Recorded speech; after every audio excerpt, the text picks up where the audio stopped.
नमस्कार, मैं ज्योति श्रीवास्तव। आप देख रहे हैं सी न्यूज भारत। वक्त हो चुका है बुलेटिन का।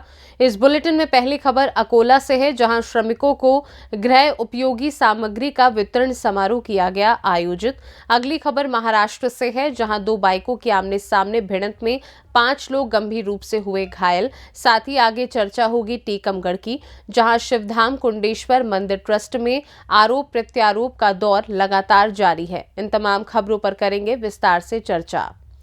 अकोला पूर्व से लोकप्रिय विधायक श्री रणधीर भाऊ सावरकर श्री शिवनी मलकापुर शिविर के माध्यम से क्षेत्र के हजारों श्रमिकों को श्री के शुभ हाथों से वितरण किया गया।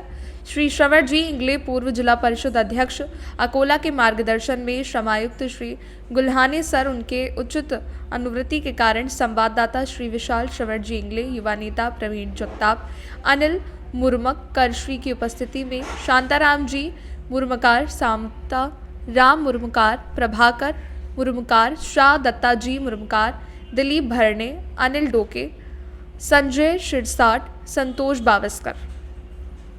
अकोला से सी न्यूज संवाददाता प्रवीण वाहुरवाग की रिपोर्ट। खबर हरदोई से है, जहां कचहरी परिसर में किसान यूनियन राष्ट्रीयतावादी किसानों ने केंद्र सरकार के खिलाफ भरी हुंकार। किसानों संपूर्ण कर्ज माफ और कृषि कार्य के लिए ब्याज मुक्त कर्ज और किसान आयोग का गठन कराए जाने, एमएसपी की गारंटी कानून बनाए जाने, प्रत्येक ग्राम पंचायत में छोटी और न्याय पंचायत में बड़ी गौशालाओं का निर्माण करा के आवारा पशुओं को पकड़कर गौशाला में भिजवाने और गौपालक किसानों को प्रत्येक गाय पर 100 प्रतिदिन क्षतिपूर्ति प्रोत्साहन राशि दिलाए जाने और 60 वर्ष पार कर चुके वृद्ध किसान मजदूरों को 10,000 रुपये मासिक पेंशन, जीवन निर्वाह भत्ता दिलाए जाने और आयुष्मान कार्ड और सरकारी बसों, रेलवे में वृद्ध मजदूर किसानों को किराए में छूट और आघोषित बिजली कटौती बंद कराए जाने, साथ ही घरेलू बिजली कनेक्शन पर 300 यूनिट बिजली मुफ्त दिलाए जाने, बंद पड़ी पैसेंजर रेलगाड़ियों को पुनः चलवाए जाने का मांग पत्र माननीय प्रधानमंत्री और प्रदेश के मुख्यमंत्री से मांग की। नाम बताएं। मेरा नाम रावेंद्र सिंह चौहान, मंडल अध्यक्ष भारतीय किसान यूनियन राष्ट्रीयतावादी। जी, किन बिंदुओं पर क्या मांगे हैं? आज दिल्ली में जो है किसानों का आंदोलन चल रहा है एमएसपी को लेकर के जी। और केंद्र सरकार ने इसके पहले जो आंदोलन चला था उसमें एक कमेटी बनाई थी, कहा था ये कमेटी जो है हमको रिपोर्ट देगी, हम एमएसपी पे कानून बनाएंगे जी। अभी जो है कुछ नहीं किया गया। जो आंदोलन वहाँ पर चल रहा है, किसान जो जा रहे हैं उन किसानों को डराया धमकाया जा रहा है, मारा पीटा जा रहा है, ट्रैक्टर और गाड़ियाँ जो जा रही हैं उनको तोड़ा जा रहा है जी। रोड को पुलिस जाम कर रही है और नाम किसानों का बदनाम किया जा रहा है। किसान रोड जाम कर रहे हैं। किसान तो दिल्ली जाना चाहते हैं अपने आंदोलन करने के लिए। अगर किसानों को छेड़ा गया तो हम लोग जो है बड़ी संख्या में यहाँ से निकलेंगे, हजारों की संख्या में निकलेंगे। आज हमारे राष्ट्रीय अध्यक्ष जी भी यहाँ आ रहे हैं, राष्ट्रीय महासचिव जी भी आ चुके हैं और हमारे राष्ट्रीय पदाधिकारी सब यहाँ आएंगे, प्रदेश के पदाधिकारी आएंगे, प्रदेश अध्यक्ष जी आएंगे। सारी कमेटी यहाँ पे एकत्र होगी हरदोई में और सब लोग मिल करके हम लोग तय करेंगे कि दिल्ली के आंदोलन पर क्या रुख अख्तियार करना है, क्या करना है जी। ये रणनीति आज बनेगी और इसके बाद में हमारा संगठन पूरी तरीके से आंदोलन करेगा। जी, जयकारा लगा दीजिए। जय जवान, जय जवान। अभी तली अंगड़ाई है, अभी तली अंगड़ाई है। राष्ट्रीय अध्यक्ष जी संघर्ष करो, हम तुम्हारे साथ हैं। राष्ट्रीय अध्यक्ष जी संघर्ष करो, हम तुम्हारे साथ हैं। राष्ट्रीय महासचिव जी संघर्ष। हरदोई से सी न्यूज संवाददाता सरोज तिवारी की रिपोर्ट। खबर महाराष्ट्र से है, जहां दोपहर 3 बजे के आसपास काली दौलत से पोखरी मार्ग पर हादसा हुआ। इस बारे में मिली जानकारी के मुताबिक काली दौलत से पोखरी मार्ग के पास एकता मंगल कार्यालय के पास बुधवार को 3 बजे के आसपास दो बाइक्स पल्सर और हीरो होंडा के सामने टक्कर हो गई।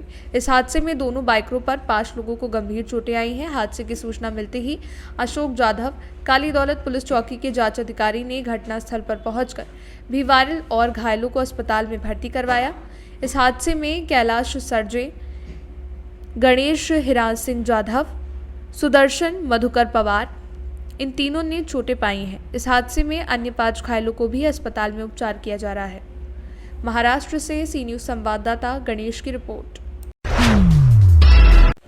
खबर पीलीभीत से है, जहां पत्रकार प्रेस परिषद खटीमा इकाई ने कुमाऊं प्रभारी अशोक गुलाटी के नेतृत्व में पुलिस क्षेत्राधिकारी खटीमा के माध्यम से एसएसपी उधम सिंह नगर को खटीमा शहर के चौकी प्रभारी द्वारा पत्रकार दीपक यादव के साथ मारपीट और अभद्र व्यवहार कर लॉकअप में बंद करने के संदर्भ में ज्ञापन सौंपा। पुलिस क्षेत्राधिकारी को बताया कि बीते बुधवार रात कुछ लोगों के बीच मामूली विवाद होने की सूचना पर पत्रकार दीपक यादव मौके पर पहुंचे, जहां मौके पर चौकी प्रभारी संदीप पिल खब्बाल को अपना परिचय देने के बावजूद भी पत्रकार दीपक यादव के साथ अभद्र व्यवहार किया गया और मारपीट कर पुलिस की गाड़ी में धकेल दिया गया और पुलिस चौकी लॉकअप में बंद कर मारपीट की गई। उसी रात जब कुछ पत्रकार लॉकअप में बंद पत्रकार दीपक यादव से मिलने को गए तो उनको भी पत्रकार दीपक यादव से नहीं मिलने दिया गया। इस पर खटीमा पुलिस क्षेत्राधिकारी द्वारा जांच कर उचित कार्रवाई का भरोसा दिलाया है। वहीं कार्रवाई न होने पर पत्रकार प्रेस परिषद ने धरने पर बैठने की चेतावनी दी है। आज अभी बैठक हुई है, उनको हमने ज्ञापन दिया और आपको बताएं कि उन्होंने बहुत ही हमारी जो है सद्भावना बहुत ही अच्छी उस पर वार्ता हुई है और उन्होंने महसूस किया है कि जो ये इस तरह की घटना नहीं होनी चाहिए। उन्होंने कहा हम इसकी बिल्कुल जांच कराएंगे और जो है जो पत्रकारों के साथ हुआ है इन्होंने दुर्भाग्यपूर्ण बताया है, हम जांच कराएंगे और शीघ्र ही जो है इसका जो है हम जो है इस पर कार्रवाई करेंगे। चौकी प्रभारी पे हमने स्पष्ट रूप से चेतावनी दे दी गई है, 3 दिन के अंदर अगर इस पर कार्रवाई नहीं की गई तो पूरा उधम सिंह नगर जिला, पूरा कुमाऊं के पत्रकार इसमें आंदोलन करेंगे।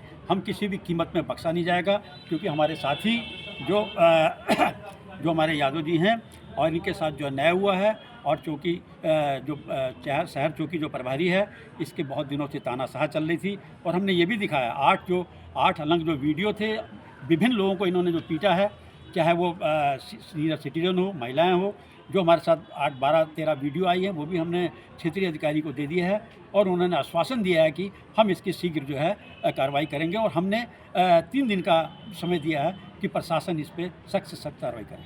उजागर करवाई है, इस पर कानूनन तरह से हम लोग इस पर जाँच करेंगे, फिर देखेंगे इसमें तथ्यों की जो भी होगा कोऑर्डिनेशन देखेंगे और उम्मीद करते हैं आगे इस तरह की चीज़ें ना हो। इसको जाँच का विषय है। सर ये जांच कितने दिन तक मानेंगे, कब तक ये जांच हो जाएगी? ये मैं अभी बता दूंगा। अभी मैं इसको स्टडी करूंगा क्या क्या स्टेटस है इसका, जैसा आपने बताया सारे फैक्ट्स फिगर्स चेक करवा देंगे और उसमें इंश्योर करवाएंगे कि जो है प्रॉपर जस्टिस हो। सर जो ऑब्वियसली जो जांच के बाद जो रिजल्ट्स आते हैं उसके हिसाब से जो लॉफुल जो प्रोसेस होता है उस हिसाब से एक्शन होगा, चाहे वो किसी के भी अगेंस्ट में आ रहा है। उसको मैं स्टडी करूँगा अभी सारी चीज़ें।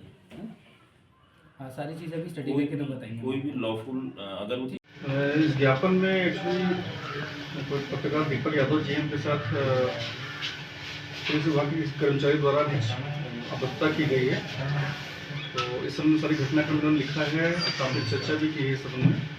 तो उच्च अधिकारियों से वार्ता करके इसमें समुचित जांच की जाएगी और जो भी दोषी होगा उस पर कार्रवाई निश्चित की जाएगी। पीलीभीत से सी न्यूज़ संवाददाता हसन की रिपोर्ट। खबर टीकमगढ़ से है, जहां जिले के प्रसिद्ध तीर्थ स्थल शिवधाम कुंडेश्वर मंदिर ट्रस्ट में आरोप प्रत्यारोप का दौर लगातार जारी है। एक दिन पहले ट्रस्ट के स्थायी सदस्यों ने पूर्व अध्यक्ष की सदस्यता बहाली पर विरोध जताते हुए एसडीएम को ज्ञापन सौंपा था।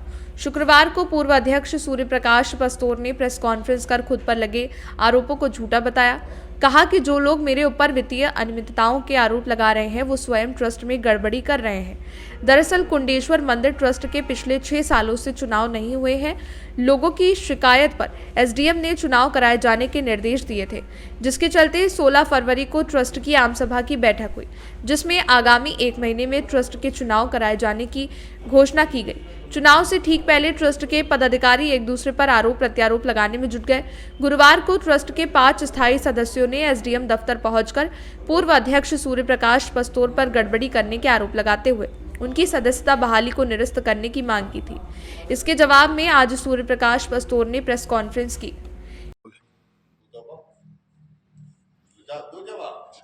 बृहस्पति पटेल पर 9/1/2017 को इन लोगों को जो 21 सदस्य की जो कार्यकारिणी बनी थी, इनने केवल 3 महीने के लिए बनाई गई थी वो कार्यकारिणी कि आप चुनाव कराएं केवल, और इनने उसी में से अध्यक्ष, सचिव और कोषाध्यक्ष बना के 1-1.5 साल तक इनने चुनाव नहीं कराया। उसके बाद न्यास के लोगों ने माननीय एसडीएम महोदय को आवेदन दिया, जिसमें कम से कम 200 लोगों के इसमें दस्तखत हैं। ये लेटर दिया था, ये उसमें ये आम सभा की प्रोसीडिंग भी है। क्या मांग? उसमें आम सभा में मंदिर के महत्वपूर्ण दस्तावेज जैसे कि वही रजिस्टर, बायलॉज घर ले जाना तथा इनका रखरखाव अपने घर पे करना, ये सुरेंद्र भदौरिया ने कहा था। कार्यवाहक कारणनी द्वारा अपनी मनमानी करते हुए आम सभा रखे गए प्रस्ताव, कार्रवाई रजिस्टर व लिखे गए प्रस्तावों का वाचन नहीं किया गया और ये अपने घर ले गए। ये अखिलेश दीक्षित ने कहा दोषी पाए जाते हैं तो हमें तो सजाए मौत दी जाए, फांसी दी जाए, हमें मंजूर है, अगर हम 1 रुपया के भी गमन में हैं अगर तो। अच्छा जी बताओ, मंदिर ट्रस्ट में क्या निमित्ताएं चल रही हैं? बृजकिशोर पटेल करता है कोषाध्यक्ष, देवेंद्र दीक्षित और बृजकिशोर पटेल, ये दोनों की मिली भगत से काम होते हैं वहां पे। अभी आप बता रहे थे कि पैसे ले लिए, रसीद नहीं दी। हाँ, संतोष योगी हैं बानपुर दरवाजे की, उनसे 5200 रुपये लिए बृजकिशोर पटेल ने। वो कल मंदिर आए थे कि हमने इनको पैसे दिए, इन्हें 2500 रुपये की केवल हमें रसीद दी। बाकी पैसे की रसीद क्यों नहीं दी? तो वो जाने बृजकिशोर पटेल। तो आप लोग शिकायत करेंगे इसकी? बिल्कुल करेंगे, वो खुद करेगा जिसकी रसीद नहीं मिली है। तो अनियमितताएं हो रही मंदिर ट्रस्ट में? अनियमितताएं तो है, ये अनियमितता तो है, गमन ही तो है। तुमने 5200 रुपये लिए हैं और 2500 रुपये की रसीद दी। मंदिर ट्रस्ट में जो सदस्य बना जाते हैं वो प्रक्रिया अभी चालू क्यों नहीं है, बंद बार बार क्यों हो जाती है वहाँ?